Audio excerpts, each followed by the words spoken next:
Hello नमस्कार साथियों, स्वागत है आप सभी का आपके अपनी चैनल नॉलेज मंत्रा के ऑनलाइन प्लेटफॉर्म पर। उम्मीद करती हूँ कि आप सब बहुत अच्छे होंगे।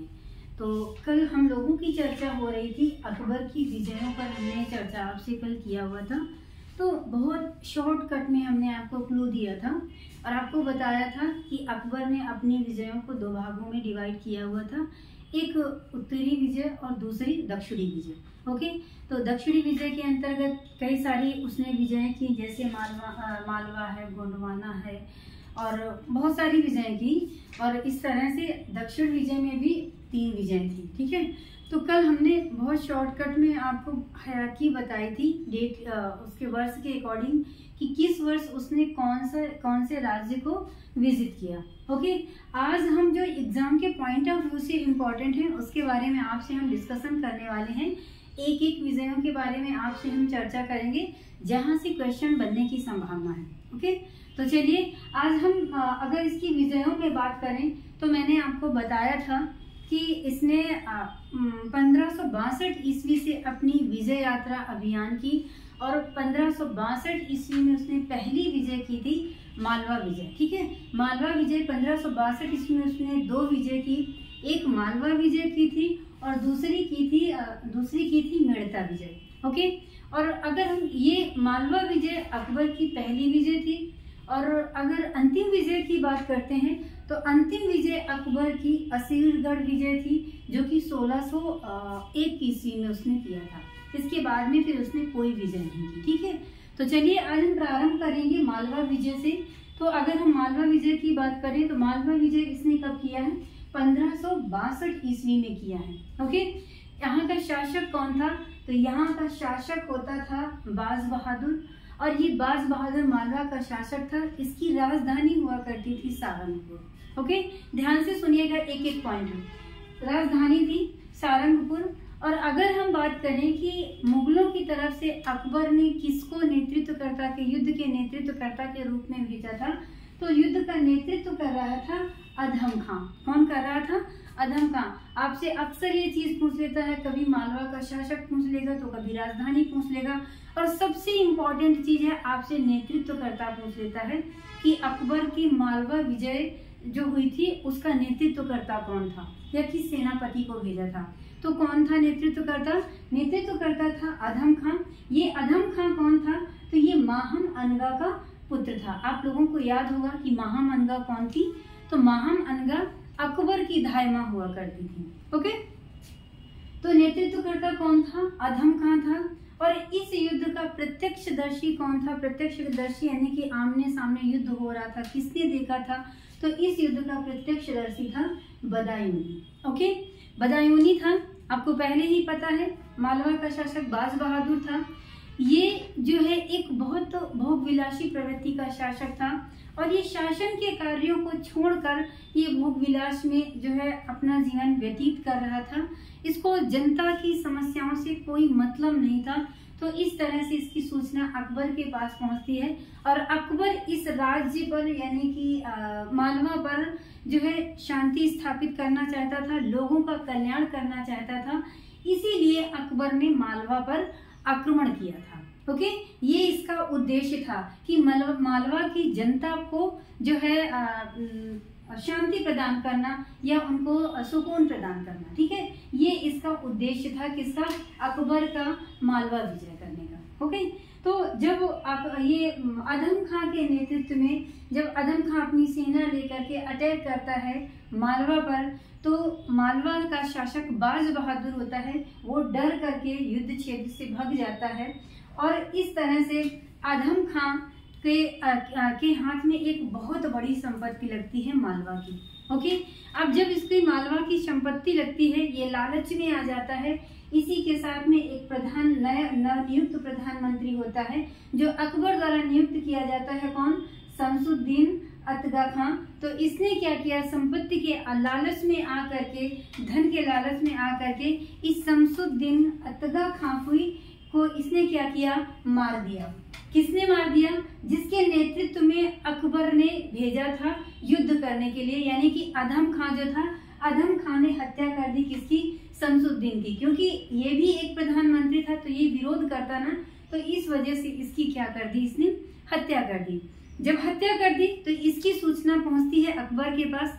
अकबर ने इसको सजा देने के लिए जो है इसने क्या, अकबर ने जो है ये अधम खां को आगरा के किले से फिकवा देता है, जिससे किसकी मृत्यु हो जाती है, इस अधम खां की मृत्यु हो जाती है, यानी कि माहम अनगा के पुत्र की मृत्यु हो जाती है। जब पुत्र की मृत्यु हो जाती है तो इसकी माँ की यानी कि अनगा खां की मृत्यु इसके 40वें दिन ही इसकी क्या हो जाती है, इसकी माँ की भी मृत्यु हो जाती है।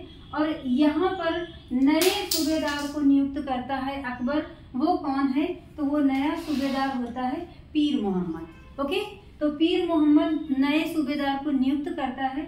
और ये जो पीर मोहम्मद जब इसको नियुक्त करता है तो इस पर ये बाज बहादुर डर के भाग जाता है। बाज बहादुर अब जब किसी का राज्य छिन जाएगा तो वो शांत नहीं बैठेगा, तो ये जो है खान देश का शासक होता है, खान देश के शासक से हेल्प लेकर के इस पीर मोहम्मद पर अटैक कर देता है। ठीक है, अब जब ये अटैक कर देता है पुनः पीर मोहम्मद पर, तो पीर मोहम्मद युद्ध छोड़ करके भाग रहा है और अपनी जान बचाने के लिए नर्मदा नदी में कूद जाता है और इस तरह से पीर मोहम्मद की मृत्यु हो जाती है। अब जब पहले को तो जो पहला था इसका नेतृत्व करता अधम खां को अकबर ने मार दिया। इसके बाद में दूसरा नियुक्त करता है किसको, पीर मोहम्मद को सूबेदार के पद पर नियुक्त करता है। इसकी नर्मदा नदी पर डूब करके मौत हो जाती है। इसके बाद में तीसरे नंबर पर अकबर ने अब्दुल्ला खां उज़्बेक को सुजात खां की उपाधि देकर मालवा का नेतृत्व करने के लिए भेजा, पुनः मालवा पर अटैक करने के लिए भेजा। तो इस तरह से 3 लोगों ने अगर देखा जाए तो नेतृत्व किया है। पहला अधम खान ने नेतृत्व किया है इस युद्ध का, फिर इसके बाद में पीर मोहम्मद, फिर लास्ट में कौन आता है, लास्ट में आता है अकबर ने अब्दुल्ला खां। ठीक है, तो अब्दुल्ला खां को भेजता है और अब्दुल्ला खां को उपाधि कौन सी देता है, तो अब्दुल्ला खां को उपाधि देता है सुजात खां की। अब इसके बाद में इस समय जब ये अब्दुल्ला खां को भेजता है तो ये अब्दुल्ला खां इसको बाज बहादुर को गिरफ्तार करने में सक्षम हो जाता है और इसको अकबर के समक्ष लेके आता है। ठीक है, अब ये बाज बहादुर इसकी अधीनता स्वीकार कर लेता है अकबर की। अकबर इसको अपने दरबार पर रख लेता है। पहले इसको 1000 का मनसब प्रदान करता है, फिर 2000 का मनसब प्रदान करता है किसको, बाज बहादुर को। ठीक है, पहले नहीं स्वीकार करता है, लेकिन बाद में जब गिरफ्तार हो जाता है तो अकबर के समक्ष लाया जाता है और अकबर इनको 1000 का मनसब प्रदान करता है पहली बार। इसके बाद में दूसरी बार इनको 2000 का मनसब प्रदान करता है। ओके, अब हम अगर बात करें बाज बहादुर की पत्नी के बारे में बात करें, कई सारे क्वेश्चन बनते हैं बाज बहादुर की पत्नी से संबंधित। तो अगर हम बाज बहादुर की पत्नी की बात करें तो इनकी पत्नी का नाम था रूपमती। ये एक बहुत अच्छी नृत्यांगना होती हैं, कवियत्री होती हैं और संगीतज्ञ भी होती हैं। तो इस वजह से इन गुणों से, ये सारे गुण होने के कारण इन्होंने जो है क्या किया होता है, मांडू को संगीत का केंद्र बनाया होता है। यानी कि खुद इन सारी प्रतिभाओं से जो है ये सारी प्रतिभाएं इनके अंदर थी, तो इसको और ज्यादा ये बढ़ाना चाह रही थी, लोगों को भी जो है देना चाह रही थी। इस जो भी यानी कि जिसके अंदर ये टैलेंट था उसको और ज्यादा उसको जो है चांस देने के लिए इन्होंने क्या किया कि मांडू को संगीत का केंद्र बनाया था। ठीक है, और ये इतना इनके अंदर संगीत की अगर बात करें तो ये इतना ज्यादा संगीत का टैलेंट इनके अंदर था कि जो अकबर के दरबार में तानसेन रहा करते थे, इनको इन्होंने पराजित किया था। किसको, तानसेन को। क्वेश्चन इसमें डायरेक्ट पूछा गया है कि तानसेन को किसने पराजित किया था, तो तानसेन को बाज बहादुर की पत्नी रूपमती ने पराजित किया था। ओके, तो क्लियर हो गया ना। और अकबर भी इससे प्रभावित हुआ, रूपमती से, और बाज बहादुर से भी प्रभावित हुआ। ये इतना प्रभावित हुआ कि बाज बहादुर बहुत अच्छा नक्कारा वादक था, बहुत अच्छा नक्कारा बजाता था। तो जो नक्कारा बजाने की कला सीखी थी अकबर ने, वो किससे सीखी थी, बाज बहादुर से सीखी थी। ओके, तो ये चीजें क्लियर हुई ना कि मालवा विजय के अंतर्गत क्या क्या था। आप अभी नहीं समझ में आया होगा, आप जब 1-2 बार पढ़ेंगे सारी चीजें क्लियर हो जाएंगी। ठीक है, तो एक बार फिर से आपको हम बता देते हैं, यहाँ का शासक कौन होता है, बाज बहादुर होता है। नेतृत्वकर्ता कौन होता है, नेतृत्वकर्ता 3 होते हैं। पहले अकबर अदम खां को भेजता है, लेकिन संपत्ति के गबन के कारण और अकबर द्वारा जो नवनियुक्त प्रधानमंत्री शमसुद्दीन अतगा खां को नियुक्त करता है, इसकी हत्या करवा देता है। तो इस वजह से इस जो अतगा खां होता है, अतगा खां की हत्या अकबर करा देता है। कहाँ से फिंकवाता है इसको, तो आगरा के किले से फिंकवाता है। इसके बाद में नियुक्त होता है पीर मोहम्मद सूबेदार के रूप में। इसकी मृत्यु हो जाती है कब, जब बाज बहादुर और खानदेश का शासक इस पर मिलकर अटैक करता है। ओके, तो ये अपनी जान बचाने के लिए नर्मदा नदी में कूद जाता है और इसकी डेथ हो जाती है। इसके बाद में अकबर नियुक्त करता है अब्दुल्ला खां उज़्बेक को। उपाधि कौन सी प्रदान करता है, तो उपाधि सुजात खां की प्रदान करता है। ये जो है इसको गिरफ्तार करने में सक्षम होता है और बाज बहादुर को लेकर के आता है अकबर के समक्ष और अकबर की अधीनता स्वीकार कर लेता है। कौन, कि बाज बहादुर। और पत्नी के बारे में मैं आपको सारा कुछ बता चुकी हूँ। ओके, तो ये थी क्या, अकबर की मालवा विजय। अब इसके बाद में मेड़ता विजय कब किया है इसने, तो मेड़ता विजय भी 1562 ईस्वी में किया है। अब इसमें जो है क्या, मेड़ता विजय में जो है जयमल को हराकर सरफुद्दीन ने विजय प्राप्त की थी। यानी कि जो सरफुद्दीन थे इस अकबर की तरफ से नेतृत्व करता थे और हराया किसको था, जयमल को हराया था। ओके, तो इसमें बहुत ज्यादा कंटेंट नहीं मिला है, सिर्फ इतना ही कंटेंट मिला है जो हम आपके समक्ष लेकर के आए हैं।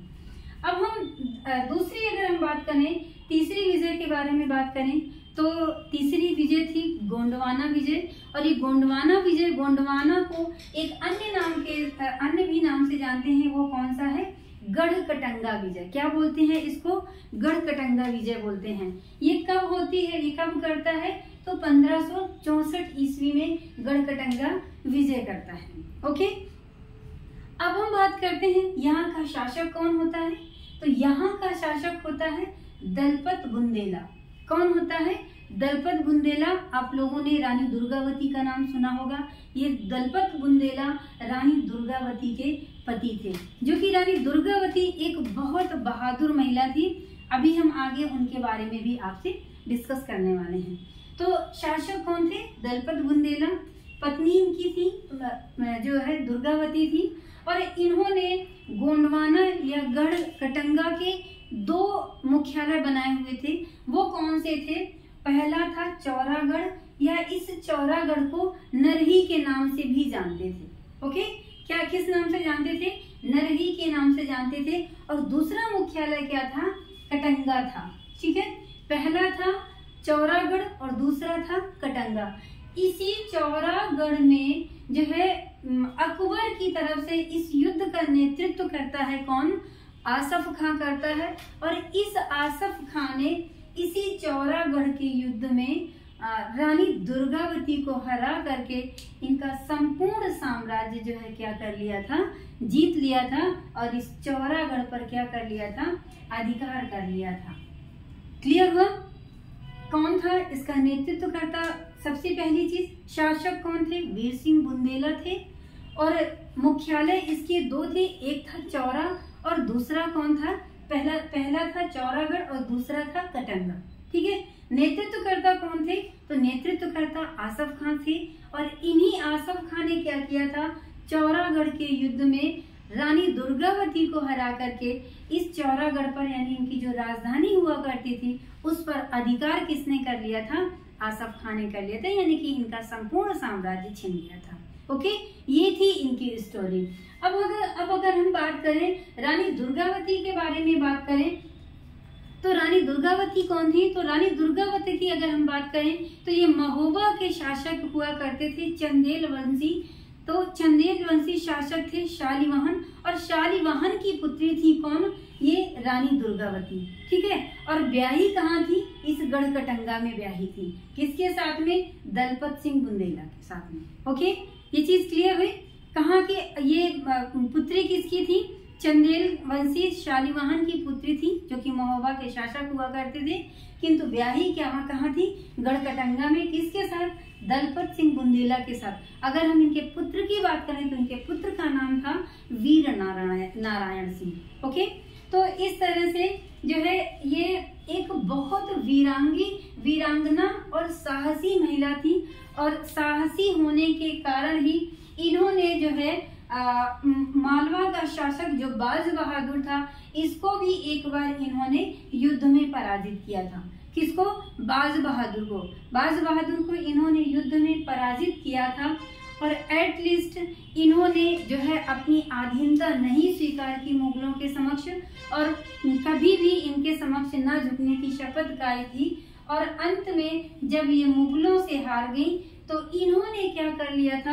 अपनी आत्महत्या कर ली थी। ओके, तो ये थी हमारे देश की वीरांगनाओं की कहानी कि सर कटा देंगे लेकिन सर नहीं झुकाएंगे, कि हम मुगलों की अधीनता नहीं स्वीकार करेंगे। एक महिला होते हुए हम अपनी आत्महत्या कर सकते हैं, जो कि आपके समक्ष साक्षात उदाहरण है। ठीक है, तो बच्चों ये थी क्या? मालवा विजय और मेड़ता विजय। इसी तरह से अन्य विजयों के बारे में भी हम आपसे डिस्कस करेंगे। दो विजयों के बारे में हम आपसे डिस्कस करते जाएंगे प्रत्येक दिन, तो आपके लिए समझना भी जो है आसान हो जाएगा।